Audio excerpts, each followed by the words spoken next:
ஆண்டவராக இயேசு கிறிஸ்துவின் இனிய நாமத்தினாலே உங்களை யாவருக்கும் அன்பான வாழ்த்துக்களை தெரிவித்துக் கொள்கிறேன். கர்த்தர் கொடுத்த இந்த புதிய நாளுக்காக நாம் கர்த்தருக்கு நன்றி சொல்வோம். ஹல்லேலூயா. நல்ல அருமையாக சிறு பையன் இத்தனை வசனங்களை படிக்கும் பொழுது நாம் ஏன் படிக்கக்கூடாது? நான் சின்ன பிள்ளைகளை சொல்லலை. தேவன் ஆவியாக இருக்கிறார். அவருடைய ஆவி நம்மில் இருக்கும் பொழுது நாம் என்ன செய்வோமா? தேவனை முழு மனதோடு முழு பலத்தோடு முழு அன்போடு நாம் என்ன செய்வோம்? தொழுது கொள்வோம். ஆமென். முழு பலமும் முழு அன்பும் தேவனிடத்தில் இருக்கிறதா? இருக்கா இல்லையா? இட்ஸ் அ கொஸ்டின் மார்க்கா? உண்மையோடும் அன்போடும் தேவனை என்ன செய்யணும்? இன்றைய இந்த ஆராதனை வழிபாட்டில் இந்த துதியினுடைய நோக்கமே என்ன என்று சொன்னால், தேவனை துதிக்கின்ற நான் முழு உண்மையோடு தேவனை துதிக்கின்றேனா? அதுதான். தேவனுக்கு பல நாமங்கள் இருக்கா இல்லையா? தேவனை நாம் தொழுது கொள்ளும் பொழுது அவருடைய பலவிதமான குணாதிசயங்கள், அற்புதங்களை செய்கிற தேவனாக, சுகத்தை தருகிற தேவனாக தேவனை பல வகையில நாம் என்ன செய்வோம்? சொல்லுவோம் இல்லையா? எல்ஷடாய்ன்னு சொல்லுவோம், அடுத்தது எல்ரோயிம் சொல்லுவோம், யெகோவா தேவன். பல நாமங்கள் அவருக்கு இருக்கிறபடினால தேவனை நோக்கி நம்ம பல நாமங்கள்ல இப்போ ஒரு கேள்வி கேட்டோம்னு வச்சுக்கோங்க. உங்களுக்கு ஆண்டவராகிய இயேசு கிறிஸ்து, கர்த்தராகிய இயேசு கிறிஸ்து என்னவா இருக்கிறார் என்று சொன்னால், ஒவ்வொருவரும் ஒவ்வொரு இதுல ஆறுதலின் தேவனாக இருக்கிறார், எனக்கு ஒரு நல்ல நண்பராக இருக்கிறார், என்னை உயர்த்தின தேவனாக இருக்கிறார், எனக்கு ஒரு தாயாக இருக்கிறார், தந்தையா, இப்படி நம்ம சொல்லிக்கிட்டே போகலாம் இல்லையா? ஆமாதானா? ஆமா, பல வகையில தேவன் இருக்கிறார். இன்னைக்கு நம்ம அந்த நாமங்களை சொல்லி தேவனை என்ன செய்ய போறோம்? துதித்து பாட போறோம். பாடுவோமா? யெகோவா தேவனுக்கு 1000 நன்மைகள். எதை சொல்லி பாடிடுவே? சந்தோஷமா உற்சாகமா பாடலாமா? கையில் இருக்கிறது எல்லாத்தையும் கீழே வச்சிடலாம், செல்போனை சுவிட்ச் ஆஃப் பண்ணிடலாம்.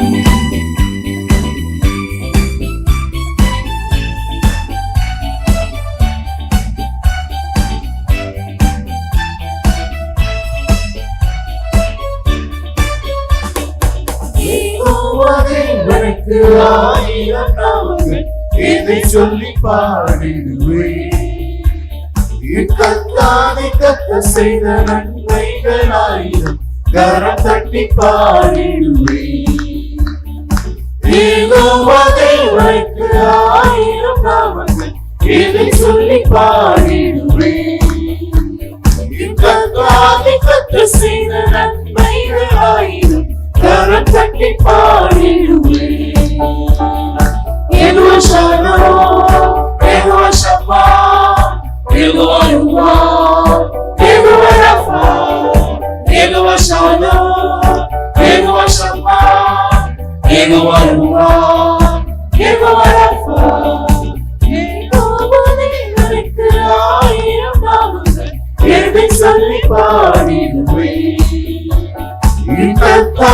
கத்த செய்த நன்மைகள் 1000 கரம் தட்டி பாடிடுவேன். என்றைக்கு அல்லேலூயா, என்னை நீரை கண்டீரையா, ஏகமெல்லாம் தீர்த்தீரையா. நான் தாகத்தோடு வந்தபோது ஜீவ தண்ணீர் எனக்கு தந்து தாகமெல்லாம் தீர்த்தீரையா. என்றைக்கு அல்லேலூயா, என்னை நீரை கண்டீரையா, ஏகமெல்லாம் தீர்த்தீரையா. நான் தாகத்தோடு வந்தபோது ஜீவ தண்ணீர் எனக்கு தந்து தாகமெல்லாம் தீர்த்தீரையா.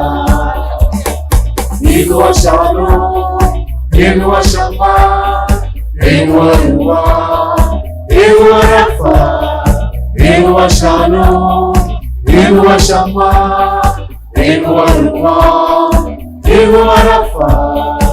யெகோவா தேவனுக்கு 1000 நாமங்கள், இதை சொல்லி பாடிடுவேன். கத்த செய்த நன்மைகள் 1000 கரம் தட்டி பாடிடுவேன். எல்ஷடாயும் நீங்களான சர்வவல்ல தேவனா, என்னை என்றும் நடத்துவீங்க. எபினேசரும் நீங்களாக, உதவி செய்யும் தேவனாக என்னை என்று தாங்குவீங்க. எச்சராயும் நீங்களாக, சர்வவல்ல தேவனாக என்னை என்று நடத்துவீங்க. எபினேசரும் நீங்களாக, உதவி செய்யும் தேவனாக என்னை என்று தாங்குவீங்க. யெகோவா ஷாலோம், யெகோவா ஷம்மா, யெகோவா ருவா, யெகோவா ரஃபா, யெகோவா ஷாலோம், யெகோவா ஷம்மா, யெகோவா ருவா, யெகோவா ரஃபா. யெகோவா தேவனுக்கு ஆயிரம் நாமங்கள், எதை சொல்லி பாடிடுவேன். கத்தாது கத்து செய்த நன்மைகளாயிரும், கரம் தட்டி பாடிடுவேன். என்றும் உள்ள தேவனாக என்னையும் பாடுவீங்க. இம்மானுவேல் நீங்கதாங்க, மண்ணில் வந்த தேவனே இன்றும் என்றும் பாடுவீங்க. எதையும் நீங்கதாங்க, என்றும் உள்ள தேவனாக என்னையும் பாடுவீங்க. இம்மானுவேல் நீங்கதாங்க, மண்ணில் வந்த தேவனே இன்றும் என்றும் பாடுவீங்க. எல்லாரும் எழுப்பி நின்னு பாடுவோமா? யெகோவா ஷாலோம், யெகோவா ஷம்மா, யெகோவா ருவா, யெகோவா ரஃபா. யெகோவா ஷாலோம், யெகோவா ஷம்மா, யெகோவா ருவா, யெகோவா ரஃபா. யெகோவா தேவனுக்கு ஆயிரம் நாமங்கள், எதை சொல்லி பாடிடுவேன். கத்தாது கத்து செய்த நன்மைகளாயிரும், கரம் தட்டி பாடிடுவேன். தேவனுடைய சமத்துல அப்படியே நாம் காத்திருப்போம். ஆண்டவரே, உம்முடைய நாமங்கள் 1000க்கும் மேலான நாமங்கள் அப்பா. வேதத்தில் உள்ள நாமங்களை தவிர என்னுடைய வாழ்க்கையில நீர் எனக்கு கொடுத்திருக்கிற நாமங்கள் அநேகம் உண்டப்பா. நான் எதை சொல்லி நான் பாடுவேன் சுவாமி, எதை சொல்லி நான் உம்மை தொழுது கொள்வேன் அப்பா. தேவனுடைய சமத்துல காத்திருப்போமா ஆண்டவரே. உம்மை தொழுது கொள்வதற்காக, உம்மை துதித்து பாடுவதற்காக வந்திருக்கின்ற என்னுடைய வாழ்க்கை தேவனுடைய பார்வையில் எப்படிப்பட்டதாய் இருக்கிறது. அழகான அருமையான ஒரு பாமாலையை பாடி நம்ம இந்த ஆராதனை ஆரம்பிச்சோம். எவ்வண்ணமாக கர்த்தரே நான் உம்மை தொழுது கொள்வேன். அழகா முடிச்சோம். இவ்வண்ணமாகவே நான் உம்மை தொழுது கொள்வேன். ஆவியோடும் உண்மையோடும் தேவனிடத்தில் சமூகத்தில் காத்திருக்கும் பொழுதுதான் கர்த்தர் நம்மை பலப்படுத்துகிற தேவனாயிருக்கிறார். ஹல்லேலூயா, ஹல்லேலூயா. இந்த அருமையான நேரத்துல ஆண்டவரே, என்னிடத்தில் அந்த உண்மை எந்த அளவுக்கு இருக்கிறதப்பா. தேவனுடைய சமத்துல காத்திருப்போமா? 1 பேதுரு 5:6 சொல்கிறது, ஏற்ற காலத்தில் உன்னை உயர்த்தும்படிக்கு அவருடைய பலத்த கரத்திற்குள் அடங்கி இருங்கள். ஏற்ற காலம் வரும் வரைக்கும் என் சரீரமும் என் ஆத்துமாவும் உண்மையுள்ளதா இருக்கிறதா? இத ஆண்டவர் டெஸ்ட் பண்றதுக்காக தான் அதை சொல்லியிருக்கிறாரு. ஏற்ற காலத்தில் உன்னை உயர்த்தும்படிக்கு தேவனுடைய பலத்த கரத்துக்குள் அடங்கி இருக்க வேண்டும். லேசான ஒரு வார்த்தை மாதிரி இருக்கலாம், ஆனா அதை நம்முடைய வாழ்க்கையில் அனுபவமாக செயல் வடிவத்தில் கொண்டு வரும் பொழுது மிக மிக கடினம். கண்களை மூடுவோம். தயவு செய்து வேடிக்கை பார்க்க வேண்டாம். வெளியே உட்கார்ந்து கவனங்கள் ரோட்டில் சிதற வேண்டாம். தேவனே, உம்மை ஆராதிக்க நான் முழு இருதயத்தோடு உண்மையாக வந்திருக்கின்றேனா? அந்த உண்மையான அனுபவம், உண்மையான எண்ணம் என்னில் இல்லை என்று சொன்னால் இந்த ஆராதனை முறை வெகுவும் என்னுடைய வாழ்க்கையில வீணாய் போய்விடும். பாவ அறிக்கை ஜெபத்தை சொன்னோம். மெய்யாகவே உணர்ந்து, ஆண்டவரே என்னிடத்தில் ஒன்றுமில்லை என்று சொல்லி தேவனிடத்தில் அர்ப்பணித்தோமா? இல்லை ஆராதனை முறைமைக்காக நான் என்னை அர்ப்பணித்தேனா? ஏற்ற காலத்தில் உன்னை உயர்த்தும்படிக்கு. பழைய ஏற்பாட்டில் அருமையான ஒரு தீர்க்கதரிசியை பார்க்கிறோம். எலியா என்ற தீர்க்கதரிசி தேவனுடைய பார்வையில் உண்மையாய் இருந்த நம்மை போல ஒரு மனிதன். எலியா என்றால் கர்த்தரே என் கடவுள். நாம் ஒவ்வொருவரும் இந்த நிமிஷத்துல கர்த்தரே என் கடவுள் என்று சொல்லி நம்மை எலியாவாக மாற்றுவோமா? எவ்வளவோ கஷ்டங்கள், எவ்வளவோ நெருக்கங்கள், பலரை பயவிட்டு வைத்த அருமையான ஒரு தீர்க்கதரிசி அன்று ஒரு ராணியை கண்டு பயந்து ஓடுகிறான்.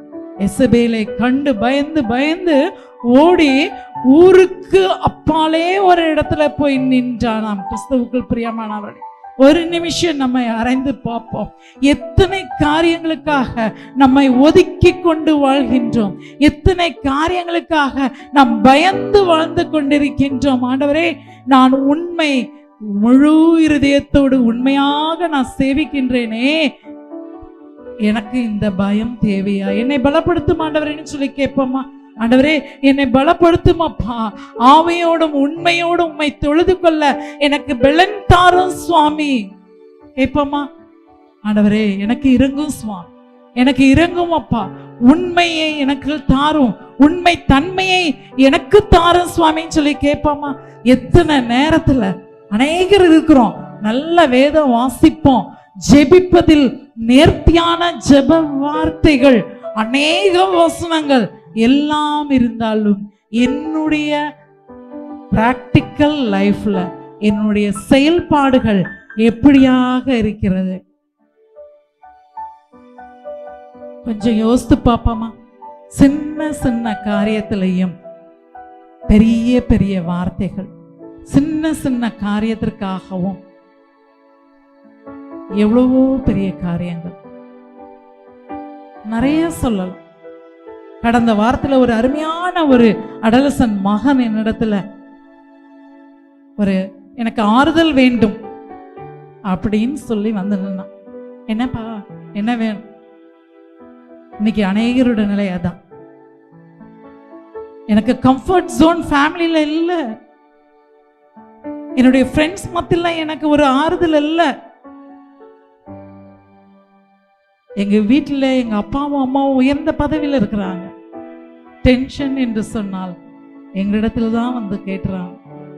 நாம் சொல்கிறோம், உண்மையான பணியாளர்கள் நாங்க, தேவனுக்கு பயந்து கர்த்தர் எங்களுக்கு கரத்துல கொடுத்திருக்கிற பணிகளை நாங்கள் உண்மையா இருக்கிறோம் என்று சொல்வோமானால் கண்டிப்பாக அந்த டென்ஷனையோ ஃப்ரஸ்ட்ரேஷனையோ ஸ்ட்ரெஸ்லையோ வீட்டுல நம்ம காட்டவே மாட்டோங்க. தேவனுக்கு பயந்து உண்மையா இருக்கும் பொழுது எலியாவை போல சொல்லலாம், தேவனிடத்தில் மாத்திரம் சொல்ல வேண்டும், போதும் கர்த்தாவே, இந்த பிரச்சனை என்னுடைய வாழ்க்கையில போதும் கர்த்தாவே, இந்த சிறையிருப்பின் அனுபவம் எனக்கு போதும் கர்த்தாவே, ஆண்டவரே இந்த வேதனை எனக்கு போதும் அப்பா, நான் உண்மையாய் உம்மை தொழுது கொள்கின்றேனே, என்னுடைய பணியில என்னுடைய கரத்துல கொடுக்கப்பட்டிருக்க ஒவ்வொரு காரியத்திலே நான் உண்மையா இருக்கின்றேனே. ஒரு விசை கேட்பமா? எலியாவின் தேவன் என்னுடைய தேவன். எலியா என்றால் கர்த்தரே என் கடவுள், கர்த்தரே என் கடவுளாக இருப்பாரானால் நான் எல்லா சூழ்நிலையிலும் உண்மையிலனா இருக்க எனக்கு கிருபை தாருமாப்பான்னு கேட்போமா? ஆண்டவர் எலியாவை உயர்த்தி ஆசீர்வதித்தார். உங்களையும் என்னையும் அந்த ஏற்ற காலத்துல, அந்த ஏற்ற காலம் என்பது நான் எவ்வளவு காலம் எனக்கு நானே உண்மையாக தேவனுடைய சமத்துல இருக்கிறேன் என்ற அந்த அளவுகோல். ஆண்டவரே, என்னை உயர்த்தும்படிக்கு ஆண்டவரே தடையா இருக்கின்ற எல்லா காரியத்தையும் மாற்றித்தான்னு சொல்லி கேட்போமா? அழகா நேர்த்தியாக தேவன் எலியாவை காகங்களை கொண்டு போஷித்தாராங்க. காகங்கள் கையில உணவை கொண்டு வர முடியாது, வாயில தான் உணவை கொண்டு வரும். அவைகள் கொண்டு வருகின்ற வழியில அவைகளே கூட சாப்பிட்டு விடலாம். ஆனால் தேவன் சொல்கிறார், அற்ப விசுவாசிகளே, இந்த அற்ப பறவைகள் மூலமாக நான் போஷிப்பேனே, ஆனால் நீங்கள் எனக்கு விசேஷித்தவர்களா இருக்கும் பொழுது உங்களை போஷிக்கவும் உங்களை வழிநடத்தவும் உங்களை உயர்த்தவும் எனக்கு லேசான காரியம். ஹல்லேலூயா. இந்த நேரத்துல கேட்ப ஆண்டவரே, ஒரே ஒரு காரியம்தான்.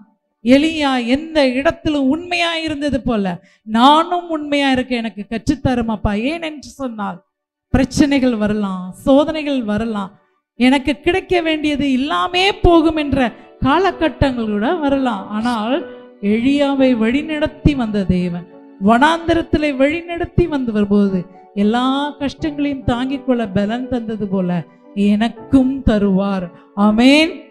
உற்சாகமா சொல்லும், ஆண்டவரே எனக்கு பலன் தருவார். நான் தேவனுடைய சமூகத்துல உண்மையாய் நிற்கும் பொழுது கர்த்தர் என்னை பலப்படுத்துகிற தேவனாய் இருக்கிறார். ஒரு விஷயம் நம்மளை தாழ்த்தி அர்ப்பணிப்போம். ஆண்டவரே, என்னுடைய தகுதி அல்ல, நான் இருக்கின்ற நிலைமை அல்ல, என்னுடைய சூழ்நிலைகள் அல்ல, என்னை உயர்த்த நீர் சித்தமாயிருந்தால் ஏற்ற காலத்துல என்னை உயர்த்தும்படிக்கு உம்முடைய பலத்த கரத்துக்குள் அடங்கி இருக்க எனக்கு கிருபை தாருன்னு சொல்லி கேட்போமா. கடைசியில அறத்துக்குள் கடந்து இருந்த அருமையான எலியா ஒரு ராஜாவை அபிஷேகம் பண்ணும்படிக்கு ஹல்லேலூயா கர்த்தர் அவரை வழி நடத்தினாராம். ஆண்டவருடைய சமூகத்துல கேட்போம், ஆண்டவரே நான் ராஜாவாக வேண்டும் என்பதை விட என்னில் அநேக ராஜாக்கள், என்னில் அநேக உயரதிகள் புறன்பட்டு செல்ல எனக்கு உதவி செய்யும் சொல்லி கேட்போமா. அழகா பாடல் ஒண்ணு உண்டு. உண்மை வழி நடக்கிறவர்களுக்கு கர்த்தர் என்ன செய்யறாராம்? பலத்த துருகமும் கேடகமா இருக்கிறாராம். ஆண்டவர்கிட்ட கேட்போமா, உண்மை வழி நடத்தும் கர்த்தருக்கு, உத்தமனுக்கு கர்த்தர் என்றும் துணையாய் இருந்தது போல எனக்கும் துணையாய் இருப்பார். ஹல்லேலூயா, ஹல்லேலூயா, ஹல்லேலூயா. ஒரு நிமிஷம் அப்படியே நம்மை தாழ்த்தி, உண்மை வழி நடந்திடும் உத்தமனுக்கு கர்த்தர் துணையாய் இருக்கிறார். கண்கள் அவர் மீது வைத்திடுவார், கருத்தாய் காத்திடுவார். என் தேவன் என்னை கருத்தாய் காப்பாற்றுவார். எப்பொழுது? நான் கர்த்தரையே நம்பி ஜீவிக்கும் பொழுது.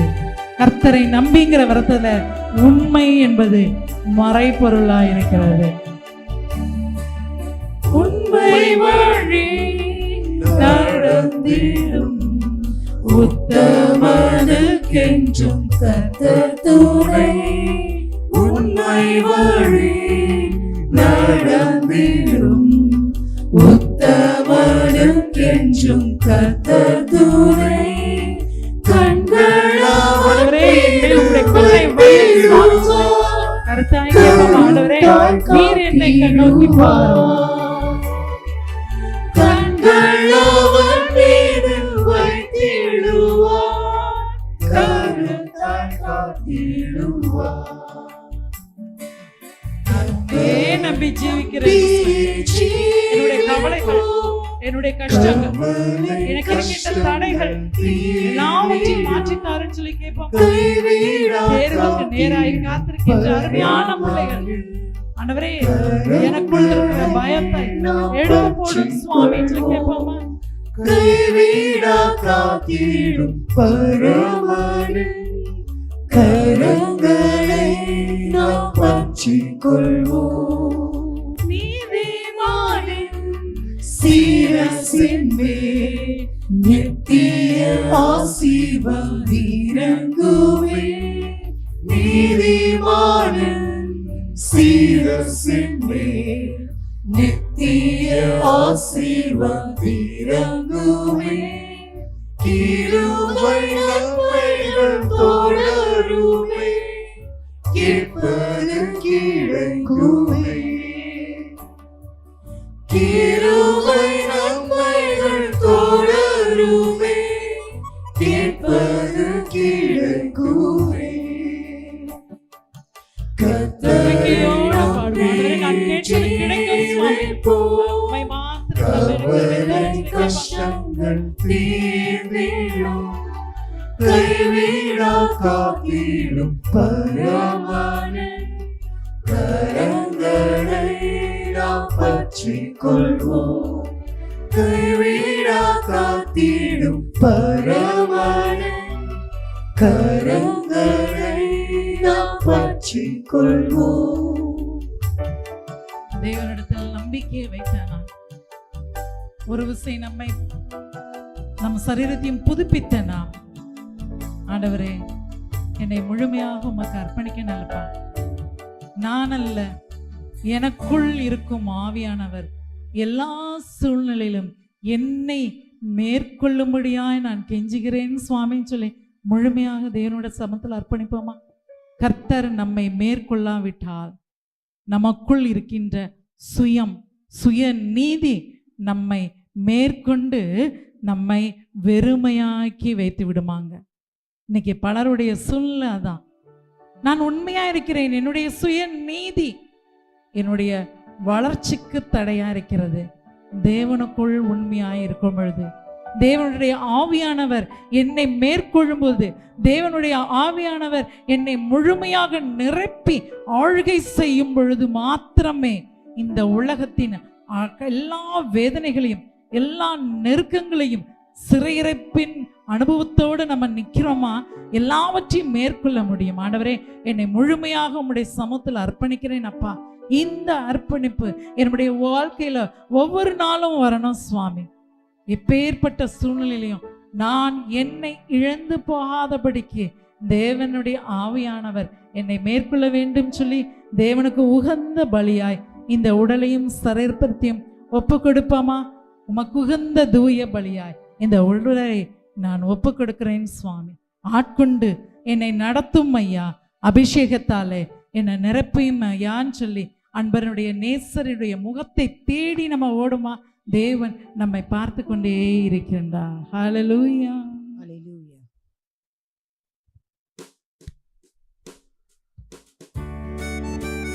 முழுமையாக நம்மை வெறுமையாக்கி, ஆண்டவரே உமக்கேற்ற மகளாக என்னை அர்ப்பணிக்கிறேன் சுவாமி. அந்த அர்ப்பணம் என்னுடைய மூச்சு இருக்கிற வரைக்கும் இருக்க உதவி சொல்லி கேட்போமா?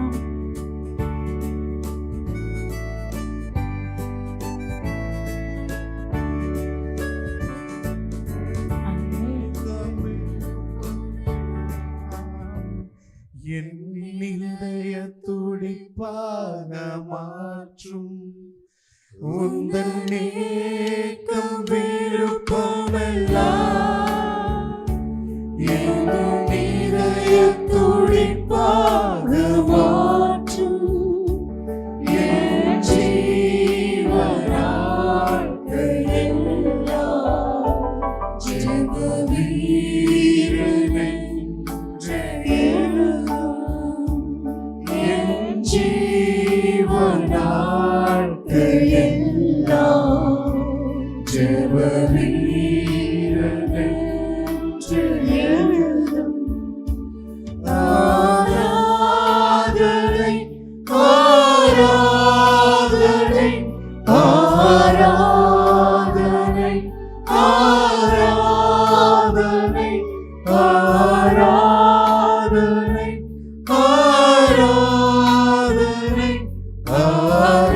ஆராதனை ஆராதனை அன்பு இயேசுராஜனுக்கே.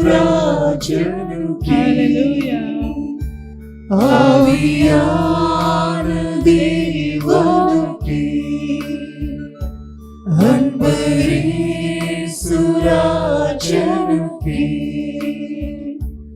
ஆவியான தேவனுக்கே அன்பு நேசரே உம் திருமுகம் தேடி அர்ப்பணித்தேன் முழங்கால் படியிட முடியும், அப்படியே முழங்கால் போட்டு துதி ஸ்தோத்திரம் அப்பனே உமக்கு தந்தே. முழுமையாய் தருகிறேன் சுவாமி. ஆராதனை துதி ஸ்தோத்திரங்கள் அப்பனே உமக்கு தந்தே. ஆராதனை ஆராதனை ஆராதனை ஆராதனை ஆராதனை ஆராதனை ஆராதனை ஆராதனை அன்பு இயேசுராஜனுக்கே. ஆவியான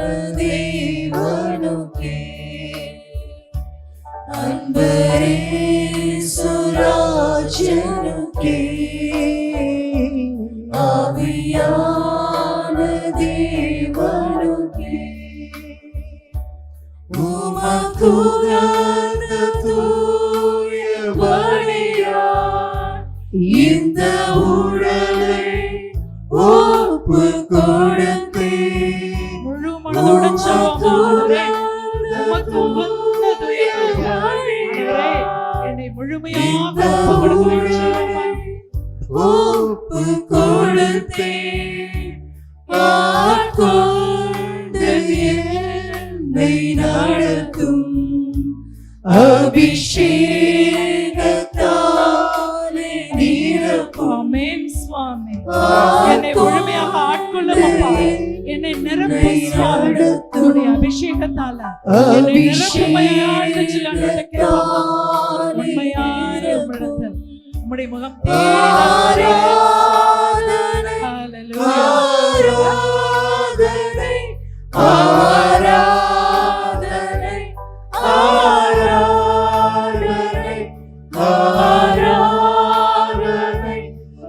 ஆராதனை ஆராதனை ஆராதனை அன்பே சுராஜனக்கே ஆவியான தேவனுக்கே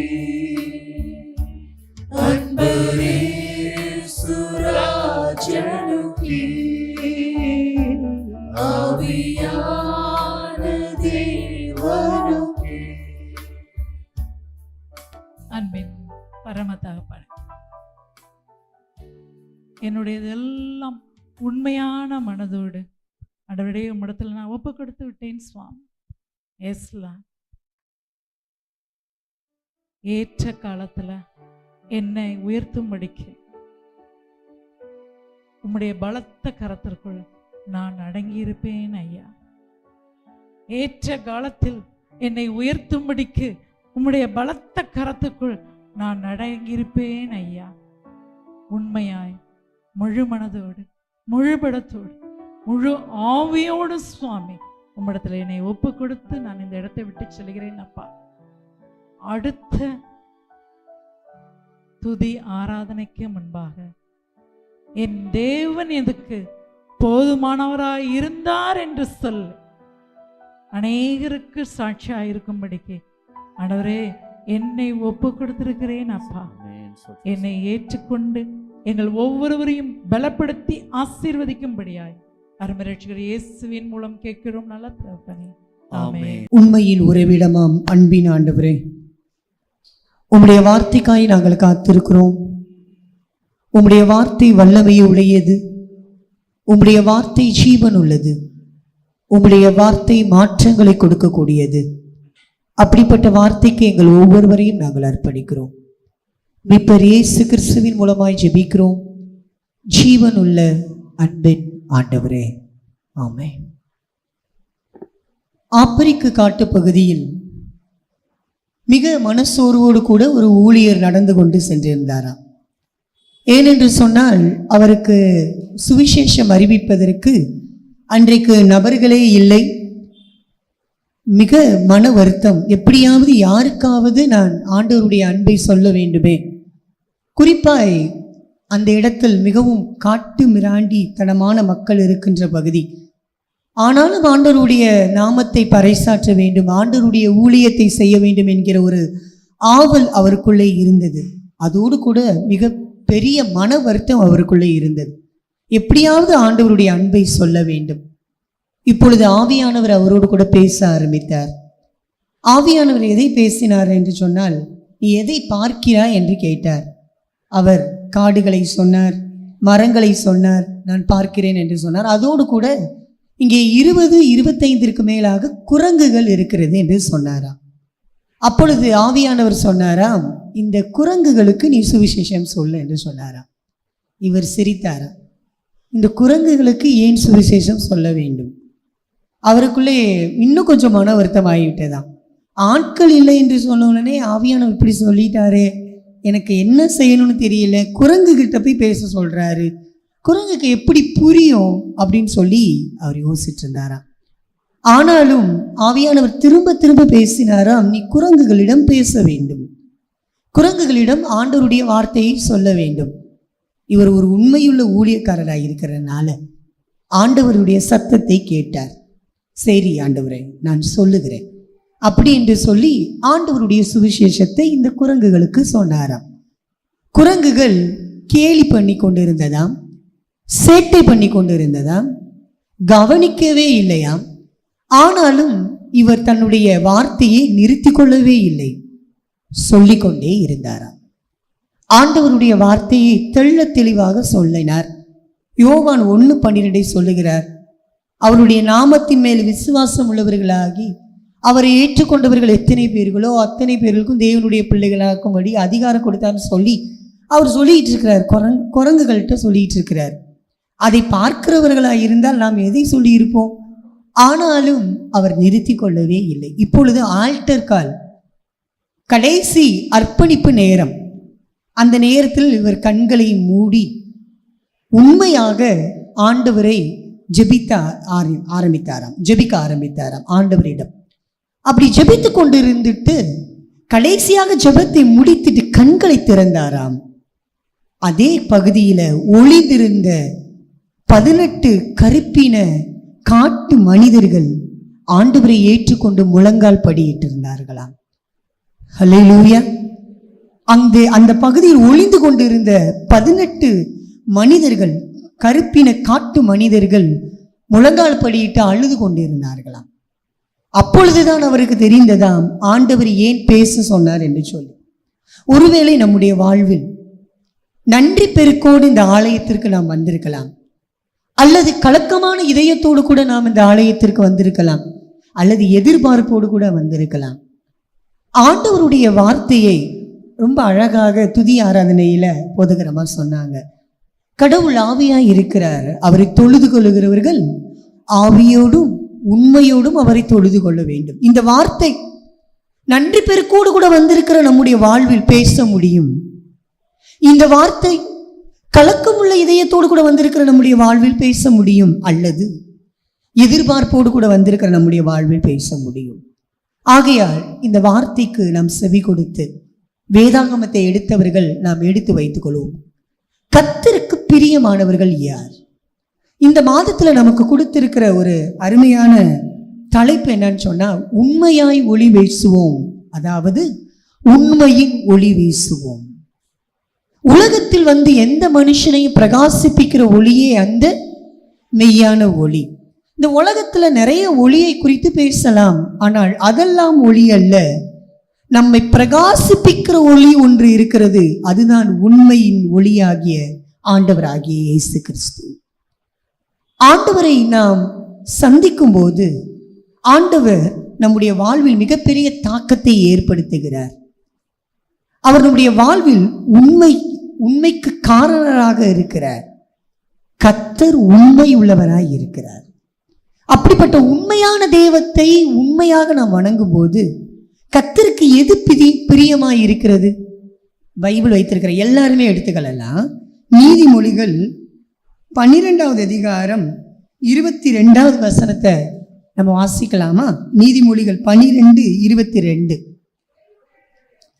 நல்ல கவனிங்க. பொய் உதடுகள் கர்த்தருக்கு அருவருப்பானவைகள், உண்மையாய் நடக்கிறவர்களோ அவருக்கு பிரியம். நாம் தயவு செய்து நம்முடைய வேதாகமத்தில் எழுதுகோள் இருந்தால் நாம் அதை குறித்து வைத்துக் கொள்ளலாம். உண்மையாய் நடக்கிறவர்களோ அவருக்கு பிரியம். ஒரு மொழிபெயர்ப்பு மிக அழகாக சொல்லுகிறது, நம்பகமானவர்களிடம் கர்த்தர் பிரியமாய் இருக்கிறார். நம்பகமானவர்களிடம் கர்த்தர் பிரியமாய் இருக்கிறார். ஆகையால் கர்த்தர் அநேக காரியத்தில் பிரியப்படுகிறார். நாம் உண்மையாய் வாழும் பொழுது கர்த்தர் பிரியப்படுகிறார். நாம் ஒவ்வொரு நாளும் உண்மையாய் வாழ அழைக்கப்படுகிறோம். நாம் உண்மையாய் வாழ்ந்தால் குறித்து வைத்துக் கொள்ளுங்கள். நீதிமொழிகள் 28:18 சொல்லுகிறது, நாம் உண்மையாய் வாழும் பொழுது நாம் பாதுகாக்கப்படுகிறோம். உண்மையாய் வாழும் பொழுது. அதே மாதிரி இன்னைக்கு அழகான ஒரு பாடலை பாடினோம். உண்மை வழி நடந்திடும் உத்தமனுக்கென்றும் கர்த்தர் துணை, கண்கள் அவன் மீது வைத்திடுவார், கருத்தாய் காத்திடுவார். கண்கள் அவர் மீது வைக்கப்படும். நீதிமான்களுடைய கூப்பிடுதலுக்கு கர்த்தருடைய செவிகள் என்ன செய்திருக்கிறதா? திறந்திருக்கிறது. கர்த்தருடைய கண்கள் அவர்கள் மேல் நோக்கமாய் இருக்கிறது. அப்ப கர்த்தர் என்னை பார்க்கிறாரா? நிச்சயமாய் பார்க்கிறார். கர்த்தர் என்னை கேட்கிறாரா? என்னிடம் விசாரிக்கிறாரா? நிச்சயமாய் விசாரிக்கிறார், நிச்சயமாய் கேட்கிறார். எப்பொழுது தெரியுமா? என்னுடைய மனது உண்மையாக இருந்தார். ஆண்டவர் அவருடைய கண்களை என் மீது வைக்கிறார், அவருடைய பாதுகாப்பை எனக்கு தருகிறார். ஆகையால் கர்த்தருக்கு பிரியமானதை செய்ய நாம் அழைக்கப்படுகிறோம். உண்மையாய் வாழுகிறவர்கள். வேதாகமத்தில் 2 மனிதர்களை நான் சொல்லி கடந்து செல்லுகிறேன். அவர்கள் உண்மையாய் இருந்தார்கள். உண்மையாய் இருந்தது மாத்திரமல்ல, அதனால் அவர்கள் பாதுகாக்கப்பட்டார்கள். அவர்கள் மூலமாய் அவர்களுடைய குடும்பமும் சமுதாயம் பாதுகாக்கப்பட்டது. ஆமென். இன்றைக்கும் நம்முடைய இந்த காலை நேரத்தில் நம்முடைய தியானத்தை தியானிக்கும் போது நான் எவ்வளவு தூரம் கர்த்தருக்கு உண்மையாய் வாழுகிறேன். ஒரு வார்த்தையை நான் உங்களுக்கு சொல்ல ஆசைப்படுகிறேன். யார் உண்மையாய் வாழுகிறார்களோ அவர்கள் கர்த்தருடைய சத்தத்தை கேட்கிறார்கள். யார் கர்த்தருடைய சத்தத்தை கேட்க முடியும் என்று சொன்னால் உண்மையாய் வாழ்ந்தால் மாத்திரம்.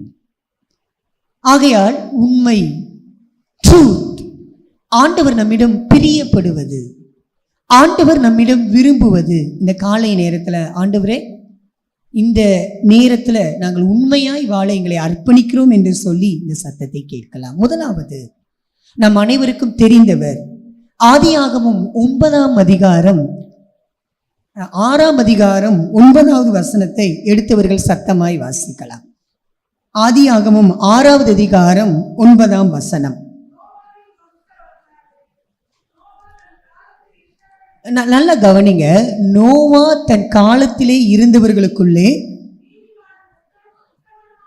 நீதிமானும் உத்தமனுமாய் இருந்தான்.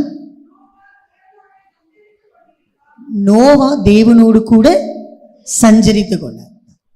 உத்தமன், நீதிமான், நேர்மையாளராய் கர்த்தருக்கு உண்மையாய் வாழ்ந்த அவர்கிட்ட ஹைலைட் பண்ண வேண்டிய ஒரு வார்த்தை என்னன்னு சொன்னா, நீங்க குறிச்சு வச்சுக்கோங்க, தேவனோடு கூட சஞ்சரித்து கொண்டிருந்தார்.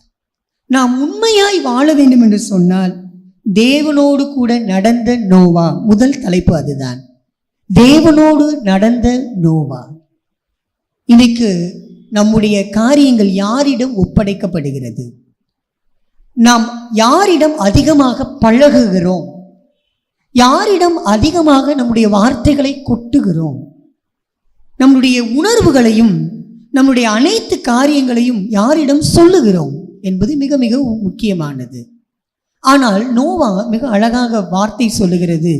நோவா தன் காலத்திலே வாழ்ந்தவர்களுக்குள்ளே நீதிமானும் உத்தமனுமாய் இருந்தார். அவர் தேவனோடு கூட சஞ்சரித்து கொண்டிருந்தார். அப்படி அவர் சஞ்சரித்து கொண்டிருந்தனால அவருக்கு என்ன கிடைக்குது? 8வது வசனத்தை வாசிங்க.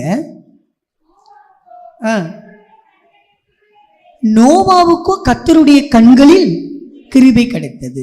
நல்லா கவனிக்கணும். யார் ஒருவர் கர்த்தருக்கு உண்மையாக இருக்கிறார்களோ அனுதினமும் ஆண்டவருடைய கிருபையை எண்ணி பார்க்க முடியும். அப்போ உண்மையா வாழாதவங்களுக்கு கர்த்தருடைய கிருபை இருக்கிறதே. ஆனால் ஒன்று புரிந்து கொள்ள வேண்டும், கிருபை இருக்கும், ஆனால் நோவாவை போல ஆசீர்வாதம் இருக்குமா என்று சொல்லி தெரியாது. நோவாவுக்கோ கர்த்தருடைய கண்களில் கிருபை கிடைத்ததுன்னா அந்த கிருபையை நீங்க பார்க்கணும்னா நோவாவுடைய வம்சத்தை நீங்கள் பார்க்க வேண்டும். நோவாவுடைய வாழ்க்கை வரலாறை சற்று ஆராய்ந்து பார்க்க வேண்டும். வாழ்ந்த நாட்கள் 950 வருடம். எவ்வளவு நாட்கள் என்று சொல்லி பாருங்கள். 500வது வயதில் தான் சேம் காம் யாபத்தை அவர் பெறுகிறார். அதைவிட ஆச்சரியம், ஒருவேளை அது நடுத்தர வயதாக இருக்கலாம். இன்றைக்கு நாம் சற்று அதை யோசித்து பார்த்தால் ஆச்சரியமாக இருக்கிறது. மெடிக்கல் ரீதியாக ஆச்சரியமாக இருக்கிறது. நாம் அதை உணர்ந்து பார்க்கும் பொழுது பயங்கர ஆச்சரியமாக இருக்கிறது. இத்தனை காலம் வாழ முடியுமா? நோவாவுக்கோ கர்த்தருடைய கண்களில் கிருபை கிடைத்தது. ஏனென்று சொன்னால் நோவா தன் காலத்திலே வாழ்ந்தவர்களுக்குள்ளே நீதிமானும் உத்தமனுமாய் இருந்தார். நாம் ஒவ்வொரு நாளும் அப்படி வாழ அழைக்கப்படுகிறோம். நோவா எப்பேற்பட்ட சூழ்நிலையில் வாழுகிறார், அதுதான் ரொம்ப ரொம்ப முக்கியம். நீங்கள் அதில் நீங்கள் பார்த்தீங்கன்னா நோவா எப்பேற்பட்ட சூழ்நிலையில் வாழ்கிறாருன்னா 11வது வசனத்தை வாசிங்க. நல்லா கவனிங்க. பூமியானது தேவனுக்கு முன்பாக எப்படி இருந்துச்சா? சீர்கெட்டதா இருந்தது. பூமி கொடுமையினால் நிறைந்திருந்தது. இந்த மாதிரி சமயம் இப்போ இருக்கிற சிச்சுவேஷனை கொஞ்சம் யோசித்து பார்த்துக்கோங்க. ஆண்டவர் சொன்னார், ஆண்டவர் தான் வாழ்ந்த நாட்களில் சொன்னார். என்ன சொன்னார் தெரியுமா? நோவாவின் காலத்தில் நடந்தது போலவே நடக்கும். ஒருவேளை சட்டங்களை மாற்றலாம், இங்கே இருக்கிற நீதியாளர்கள் மாற்றலாம், பொய் சாட்சி சொல்லலாம், இன்றைக்கு எல்லா சூழ்நிலைகளும் மாறலாம். இப்பவே இவ்வளோ கொடுமையா இருக்குதே, அப்போ நோவா ஐயாவுடைய காலத்துல பூமி எப்படி இருந்திருக்கும்? பூமி சீர்கெட்டதா இருந்ததாம், பூமி கொடுமையினால் நிறைந்திருந்ததாம். ஆனாலும் இப்பதான் இந்த கிருபையை உணர்ந்து பார்க்கணும். இப்படி இருக்கும்போது நோவாவுக்கு கர்த்தருடைய கண்கள்ல கிருபை கிடைத்தது. ஏன் என்று சொன்னால் நோவா தன் காலத்திலே வாழ்ந்தவர்களுக்குள்ளே நீதிமானாய் இருந்தார், உத்தமனாய். இந்த வார்த்தையை நான் ஹைலைட் பண்ணிக்கொண்டே இருக்கிறேன். காரணம் என்னவென்று சொன்னால் தேவனோடு கூட நடக்கிற அனுபவம். அவர் தேவனோடு கூட நடந்ததினால் என்ன நடந்தது நீங்கள் பார்த்தீர்கள் சொன்னால், நீங்க ஆதியாகமம் 7வது அதிகாரம் 1 வசனத்தை பார்த்தீங்கன்னா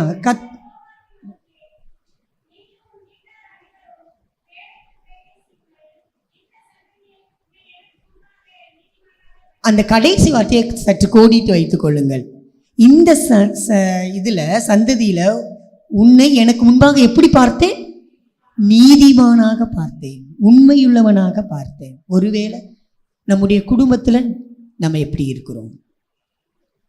இந்த திருச்சபையில் நாம் எப்படி இருக்கிறோம்? ஒருவேளை இப்படி கேட்கிறனால பேசுகிற என்னையும் சேர்த்துதான் ஆண்டவர் இன்னைக்கு நம்மிடம் கேட்பது அதுதான். இன்னைக்கு இந்த முழு சமுதாயத்திற்குள்ள நான் எப்படி வாழ்ந்து கொண்டு இருக்கிறேன்? ஆண்டவர் சொல்றாரு, சாட்சி சொல்றாரு, ஆண்டவரே சாட்சி கொடுக்கிறார். என்ன சொல்றாருன்னா, இந்த சந்ததிய உன்னை எனக்கு முன்பாக எப்படி பார்த்தேன்? நீதிமானாக பார்த்தேன். எப்படி பார்க்க முடியும்னா தேவனோடு கூட நடந்தாதான் அப்படி பார்க்க முடியும். 8:16 வாசிங்க. இதனால என்ன நடக்குது? ஆதியாகமம் 8:16.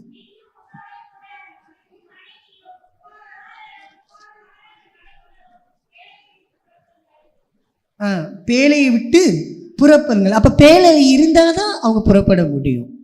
அப்ப நல்லா கவனிங்க, அவங்க பேழைக்குள் பாதுகாக்கப்பட்டனர்.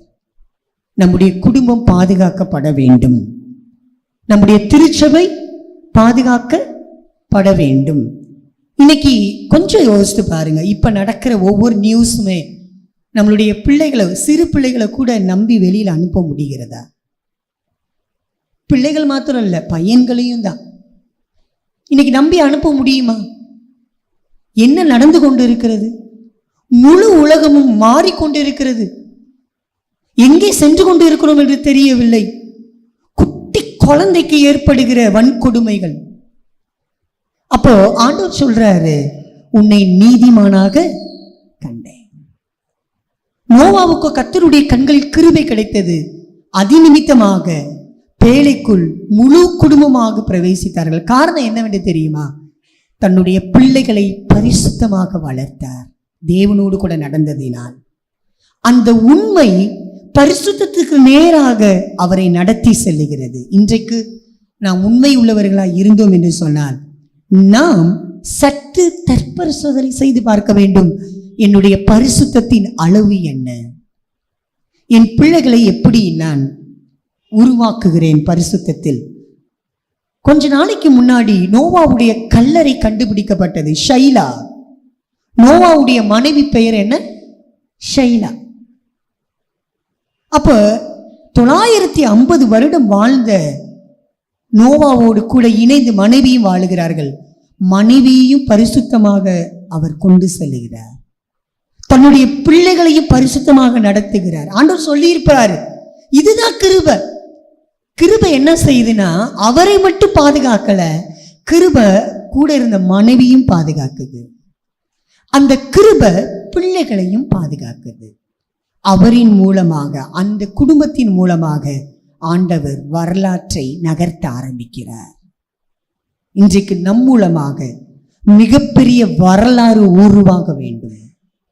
தேவன் நம்மை பார்த்து சொல்ல வேண்டும், இந்த சந்ததியில் உன்னை எனக்கு முன்பாக நீதிமானாக கண்டே என்று நம்மை பார்த்து ஆண்டவர் சொல்ல வேண்டும். ஆகையால் தேவனோடு கூட நடக்கிறவர்கள் தேவ எச்சரிப்பை பெற்றுக் கொள்வார்கள். எபிரேயர் 11வது அதிகாரம் 7வது வசனத்தை குறித்து வைத்துக் கொள்ளுங்கள். பயபக்தி உள்ளவனாகி நோவா பேழையை என்ன செய்கிறாரா? உண்டு பண்ணுகிறார். அவரை குறித்து புதிய ஏற்பாட்டில் எபிரேயர் ஆக்கியோன் எழுதுகிறார் நோவாவை குறித்து. ஆகையால் நம்மை குறித்து நம்முடைய சந்ததி சொல்ல வேண்டும். என்னுடைய மூதாதையர், என்னுடைய குலமூதுவர், என்னுடைய முற்பிதாக்கள் உண்மையாய் வாழ்ந்தார்கள் நோவாவை போல. நாம் உண்மையாய் ஒளி வீசும் போது ஆண்டவர் தருகிற நிலையான ஆசீர்வாதத்தை பெற்றுக்கொள்ள முடியும்.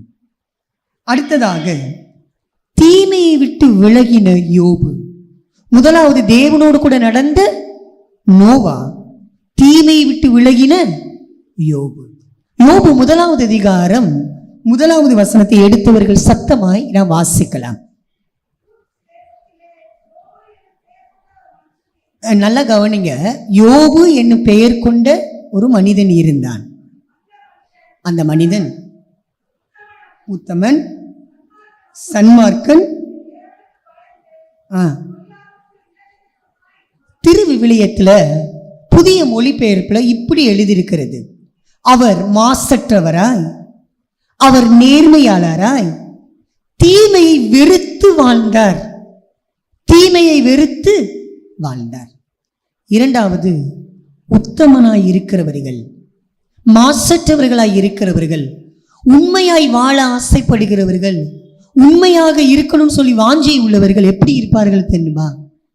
தான் கூட இருக்கிறவங்க தீமை செஞ்சாலும் தான் தீமையை செய்ய மாட்டாங்க. அதுல ரொம்ப முக்கியமான ஒரு வார்த்தை நம்ம வைத்திருக்கிற பைபிள்ல போட்டிருக்கு, பொல்லாப்புக்கு விலகுகிறவனுமாய் இருந்தால் அந்த இடத்தை விட்டு போகிறார். சங்கீதம் 1வது அதிகாரத்தில் நாம் வாசிக்கிறோம், துன்மார்க்கருடைய ஆலோசனையில் நடவாமலும், பாவிகளுடைய வழியில் நில்லாமலும், பரியாசக்காரர்கள் உட்காரும் இடத்தில் உட்காராமலும், கர்த்தருடைய வேதத்தில் பிரியமாயிருந்து இரவு மகளும் அவருடைய வேதத்தில் தியானமாயிருக்கிற மனுஷன் பாக்கியவான். அவன் நீர்க்கால்களின் ஓரமாய் நடப்பட்டு தன் காலத்தில் தன் கனியை தந்து இலையுறாதிருக்கிற மரத்தை போல் இருக்கிறான். அவன் செய்வதெல்லாம் வாய்க்கும். இன்னைக்கு மகிழ்விக்கும் அண்ணாவில் நாம் பார்க்கிறோம், தேவனுக்கு முக்கியத்துவம் கொடுக்கிற ஒரு வாழ்க்கை. உங்களுக்கு செவி கொடுக்கிறவன் எனக்கு செவி கொடுக்கிறான். உங்களை அசட்டை பண்ணுகிறவன் என்னை அசட்டை பண்ணுகிறான். என்னை அசட்டை பண்ணுகிறவன் என்னை அனுப்புனவரை அசட்டை பண்ணுகிறான். எவ்வளவு அழகான ஒரு வார்த்தை. அப்ப ஆண்டவருக்கு முக்கியத்துவம் கொடுக்கிற ஒரு வார்த்தை. இங்க நீங்க பாருங்க, சாத்தானே யோபுவை சோதிக்க வழியை உண்டாக்குகிறான். கர்த்தருடைய சமூகத்தில் போய் நின்று யோபுக்கு விரோதமாக அவன் களங்கம் செய்ய ஆசைப்படுகிறான். ஒருவேளை இன்னைக்கு நம்மளுக்கு கேட்ட வார்த்தை அதுதான், நம்மளுடைய தலைப்பு அதுதான், த கரப்ஷன் ஆஃப் கிரியேஷன். எப்படியாவது ஒரு களங்கத்தை ஏற்படுத்தி விட வேண்டும். படைப்பிற்குள்ளாக, படைக்கப்பட்டவர்களுக்குள்ளாக எப்படியாவது ஒரு களங்கத்தை ஏற்படுத்தி விட வேண்டும். இவர்களை எப்படியாவது குற்றம் உள்ளவர்களாய் உருவாக்க வேண்டும் என்பதே சாத்தானுடைய வேலை. ஆனால் யோபுவை குறித்து ஆண்டவரே சாட்சி கொடுக்கிறார் என்பதை நாம் பார்க்கிறோம். 1வது அதிகாரம் 8வது வசனத்தை வாசிக்கிறீங்களா?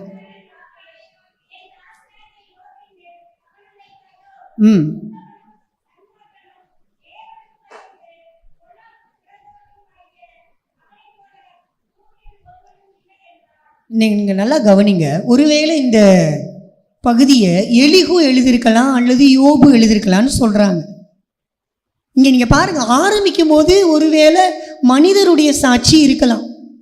ஆனால் கர்த்தரே இங்க என்ன செய்கிறார்? சாட்சி கொடுக்கிறார். அவர் உத்தமன், அவன் சன்மார்க்கன், அவனுக்கு பொல்லாப்புக்கு விலகுகிறவனாகி யோபுவை போல இந்த உலகத்துல யாரும் கிடையாது. குறிச்சுக்கோங்க, 2வது அதிகாரம் 3வது வசனத்திலையும் அப்படி நடக்குது.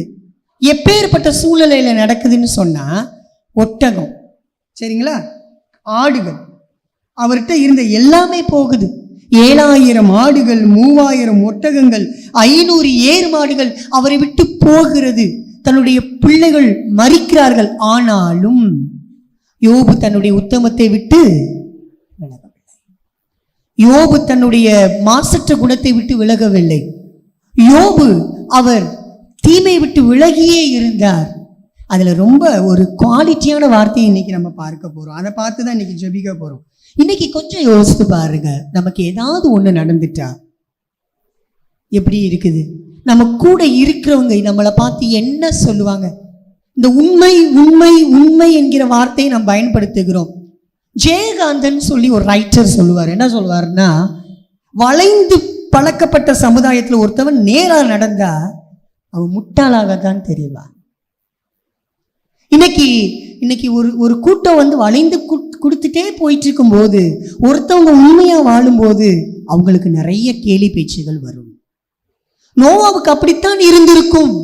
நோவா ஐயா போய் ஆண்டவருடைய சத்தியத்தை சொன்னாராம், அவருடைய நீதியை பிரசங்கித்தாராம். முதலாவது தலைப்பில் சொன்னது, அவரை பத்தி எத்தனை பேர் என்னென்ன பேசியிருப்பாங்க, ஆனா அதை அவர் விடவே இல்லை. யோபுவை பத்தி சாத்தான் சொல்லும் போது என்ன சொல்றாருன்னா, தோலை கூட மனுஷன் கொடுத்துருவான். தன்னுடைய ஜீவனத்திற்கு பதிலாக தன்னுடைய செல்வங்களை கூட கொடுத்துருவான். உயிரை கொடுக்க முடியுமா? அப்ப நீங்க என்ன செய்யுங்க, எனக்கு ஒரு அதிகாரத்தை கொடுங்க, நான் போய் அவனுடைய சரீரத்தை என்ன செய்யறேன், தொடுறேன். அப்ப ஆண்டவர் சொல்றாரு, ஜீவனை மட்டும் என்ன செஞ்சிரு, விற்று சரீரத்தை தொட்டு பாரு, யோபு எப்படி இருக்கிறான்னு பாரு. அப்படி அந்த சரீரத்தை தொட்ட பொழுதுதான் யோபுவின் மனைவி சொல்றாரு. என்ன சொல்றாங்க தெரியுமா? யோபுடைய மனைவி சொல்றது 2வது அதிகாரம் 9வது வசனம் வாசிங்க. நல்லா கவனிங்க. யோபுவின் மனைவி அவரை பார்த்து என்ன சொல்றாருன்னா, நல்லா கவனிச்சுக்கணும், நீனும் இன்னும் உன்னுடைய எதில் நிற்கிறீரோ, உத்தமத்தில் நிற்கிறீரோ, உண்மையில் நிற்கிறீரோ, தேவனை தூசித்து ஜீவனை விடும். ஆனா யோபுடைய ஹைலைட்டான வார்த்தையை நான் சொல்லி முடிக்கிறேன். யோபு என்ன சொன்னார் தெரியுமா? 1வது அதிகாரம் கடைசி 21வது வசனம், 22வது.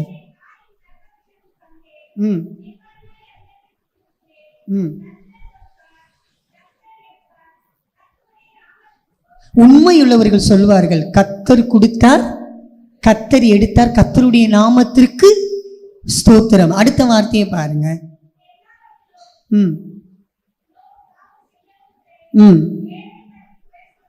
தேவனை பற்றி என்ன சொல்லல? இன்னைக்கு நிறைய நேரங்கள்ல நாம் உண்மை உள்ளவர்களாய் வாழ முடியாம ஏதாவது ஒரு காரியத்தை குறை சொல்லிட்டு சபையை விட்டு விடுகிறோம். குடும்பத்தில் குறைய சொல்லிட்டு குடும்பத்தை பாதுகாக்க தவறி விடுகிறோம். ஆனால் இவைகள் எல்லாவற்றிலும் யோபு பாவமும் செய்யவில்லை, தேவனுக்கு விரோதமாக குறை சொல்லவும் இல்லை.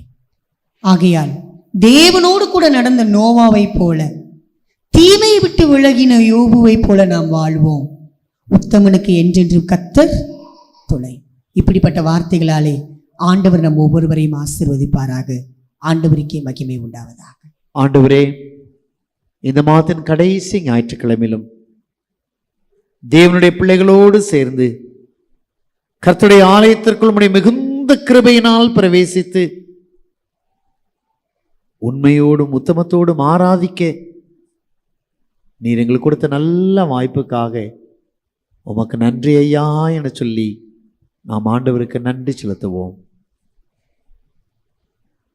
கடந்த நாளில் பலவீனங்கள் மத்தியிலும் ஆண்டவர் நம்மோடு கூட இருந்து நம்மை பலப்படுத்தி ஆண்டவருடைய சமூகத்திலே இன்றைக்கு ஆராதனையில் பங்கேற்க கொடுத்த கிருபைக்காக நாம் ஆண்டவருக்கு நன்றி செலுத்துவோம். இந்த மாதம் முழுவதுமாக கர்த்தர் நம்முடைய போக்கையும் வரத்தையும் ஆசீர்வதித்து, நம்முடைய கைகளின் பிரயாசத்தை ஆசீர்வதித்து, உன் அப்பத்தையும் தண்ணீரையும் ஆசீர்வதிப்பேன் என்று சொன்ன வார்த்தையின்படி கொடும் வியாதிக்கு நம்மை விலக்கி பாதுகாத்த நாட்களை நினைத்து ஆண்டவரே நான் உமக்கு நன்றி செலுத்துகிறேன் என்று சொல்லி ஆண்டவருக்கு நன்றி செலுத்துவோம். உன் வேண்டுதல் கேட்கப்பட்டது, நீ சமாதானத்தோடு போ என்று சொன்ன ஆண்டவருடைய வார்த்தை நம்முடைய காதுகளில் ஒலிக்கட்டும். நம்முடைய பாரங்கள், ஏக்கங்கள், பெருமூச்சுகள், கஷ்டங்கள், பிள்ளைகளை குறித்ததான காரியங்கள், எதிர்காலத்தை குறித்ததான கேள்விக்குறிகள், இவைகளோடு நாம் வந்திருந்தோம் என்றால், ஆண்டவரே, இன்றைக்கு இந்த ஆராதனை வேளையிலே ஏற்ற காலத்திலே கர்த்தர் உங்களை உயர்த்தும்படிக்கு அவருடைய பலத்த கரத்திற்குள் உண்மையாய் அடங்கியிருங்கள் என்று சொன்ன வார்த்தையின்படி நம்முடைய பலத்த கரமாகிய தேவனுடைய வல்லமை நிறைந்த கரத்திற்குள் என்னையும் என் குடும்பத்தையும் என் சந்ததிகளையும் தாழ்த்தி சமர்ப்பிக்கிறேன் அப்பா என்று சொல்லி ஆண்டுடைய சமூகத்தில் நம்மை அர்ப்பணிப்போம். மகா இரக்கமும் கிருபை நிறைந்த எங்கள் அன்பு தகப்பனே, இந்த அருமையான ஆராதனை வேளைக்காய் நாங்கள் நன்றியோடுமை துதிக்கிறோம், ஸ்தோத்திரிக்கிறோம் சுவாமி. ஆண்டவரே, சிறு பிள்ளைகள் மனன வசனம் சொல்வதையும், அருமையான சிறுமகன் ஜாஷ்வா டேனியல் கர்த்தர் அவனுக்கு கொடுத்திருக்கிற தாளந்தை வெளிப்படுத்துவதற்காகவும் நாங்கள் நன்றி செலுத்துகிறோம். இந்த ஆராதனை நாங்கள் பாடின பாடல்கள், கேட்ட செய்திகள், ஆண்டவரே ஏறெடுத்த ஜெபங்கள், ஆண்டவரே எல்லாவற்றையும் கரத்தில் ஒப்படைக்கிறோம் சுவாமி. நாங்கள் வந்த வண்ணமாய் அல்ல, கர்த்தரை மெய்யாகவே எங்களை ஆசீர்வதித்திருக்கிறார் என்று சொல்லி நாங்கள் உம்மை துதித்தவர்களாய் கடந்து செல்ல நிற்கிறவை தாரும். குறிப்பாக இந்த ஆலய ஆராதனையிலே புதிதாய் ஒரு குடும்பம் எங்களோடு இணைந்து இந்த ஆராதனையில் பங்கேற்றதற்காய் ஸ்தோத்திரிக்கிறோம் அப்பா. கர்த்தர் அவர்களையும் அவருடைய குடும்பத்தையும் ஆசீர்வதித்து உம்முடைய வீட்டின் நன்மையினால் திருப்தியாக்கும்படியாய் நாங்கள் செபிக்கிறோம். ஆண்டவரே, கண்ணீரோடு இருக்கிற மாணிக்க வாசகம் ஐயா குடும்பத்திற்காய் செபிக்கிறோம். தொடர்ந்து நடைபெற வேண்டிய நல்லடக்க ஆராதனையில் கர்த்தருடைய பிரசன்னம் இருந்து அவர்களை பலப்படுத்தும்படியாய் நாங்கள் செபிக்கிறோம். கர்த்தர் எங்களுக்கு ஒரு வீட்டை கொடுத்தார் என்று சொல்லி ஆண்டவருக்கு நன்றி செலுத்தி கொண்டிருக்கிற பிள்ளைகளுக்காக ஸ்தோத்திரிக்கிறோம் சுவாமி. கர்த்ததாமே அருமையான சகோதரர் சாம் ஜோனத்தானுடைய குடும்பத்தையும் ஆசீர்வதித்து மேன்மைப்படுத்தும்படியாய் நாங்கள் செபிக்கிறோம். தங்களுடைய இதயத்தின் பாரங்கள், மன்றாட்டுகள் எல்லாம் ஆண்டவருடைய சமூகத்தில் இறக்கி வைத்து சமாதானத்தோடு இருக்கிற பிள்ளைகளுக்காய் செபிக்கிறோம். வருகிற நாட்களிலே கர்த்தர் எங்களுக்கு பெரிய காரியங்களை செய்தார் என்று சொல்லி உம்மை துதிக்க ஸ்தோத்திரிக்க கிருபை தருவீராக. போர்டு எக்ஸாம் எழுதி கொண்டிருக்கிற பிள்ளைகளுக்காக, பிராக்டிக்கல் செய்து கொண்டிருக்கிற பிள்ளைகளுக்காக, பப்ளிக் தேர்வுக்காய் ஆயத்தமாகிற பிள்ளைகளுக்காக விசேஷமாய் நாங்கள் செபிக்கிறோம் அப்பா. சுகம்பலம் ஜீவனை தந்து வழிநடத்துவீராக. தொடர்ந்து நம்முடைய வல்ல கரத்திற்குள் எங்களை தாழ்த்துகிறோம். நாங்கள் காணப்போகிற புதிய மாதம், அந்த நாட்கள் எங்களுக்கு ஆசீர்வாதமாய் இருக்க ஆவியானவர் கிருபை தருவீராக. ஆண்டவரே, பிள்ளைகள் யாரேனும் என் கைகளின் காரியங்கள் தடையாய் இருக்கிறதே என்று சொல்லி ஜெபித்துக் கொண்டிருப்பார்கள் என்றால், என் ஆண்டவரே நீர் கிருபையாய் இறங்கி தடைகளை தகர்க்கிறவர் உங்களுக்கு முன்பதாய் சொல்கிறார். நீங்கள் நடந்து வாசலுக்குள் பிரவேசிங்கள் சொன்ன வண்ணமாய் ஆண்டவர் அவர்களுக்கென வைத்திருக்கிற நன்மைகளை ஏற்ற காலங்களை அறுவடை செய்ய கிருபை தருவீராக. ஆண்டவரை நோக்கி பார்த்து கொண்டிருக்கிற இருதயத்தையும், ஆண்டவரை நோக்கி மன்றாடி கொண்டிருக்கிற கண்களையும் என் ஆண்டவர் கிருபையாய் கண்ணோக்கி பார்த்து நீ சமாதானத்தோடு போ என்று சொல்லி எங்களை அனுப்பும்படியாய் நாங்கள் செபிக்கிறோம். கர்த்தரின் வீட்டில் நன்மையினால் நாங்கள் திருப்தி ஆகிறோம் என்று சொல்லி உம்மை துதிக்க ஸ்தோத்திரிக்க அருள் தாரும். குறிப்பாய் வெளியூரில் இருந்தாலும் மதுரை பட்டணத்திற்கு வந்து இந்த எங்களோடு கூட இந்த ஆராதனையில் பங்கேற்றுக் கொண்டிருக்கிற ஒவ்வொரு பிள்ளைகளுக்காய் செபிக்கிறோம் அப்பா. இப்படியாய் இந்த ஆலயத்தின் ஐக்கியத்தையும் இந்த ஆலயத்தின் ஆசீர்வாதத்தை விரும்பி வந்திருக்கிற ஒவ்வொரு குடும்பத்தாரையும் தேவரீர் ஆசீர்வதிப்பீராக. உடைய வல்ல கரம் பிள்ளைகளோடு தங்கியிருக்கட்டும். சமாதானத்தின் தேவன் எங்களை வழிநடத்துவீராக. இயேசுவின் நாமத்தில் தாழ்மையோடு கேட்கிறோம் எங்கள் ஜீவனுள்ள பரம பிதாவே, ஆமேன். தேவனுடைய இரக்கத்திற்கும் கிருபைக்கும் பராமரிப்புக்கும் நம்ம அர்ப்பணிப்போம்.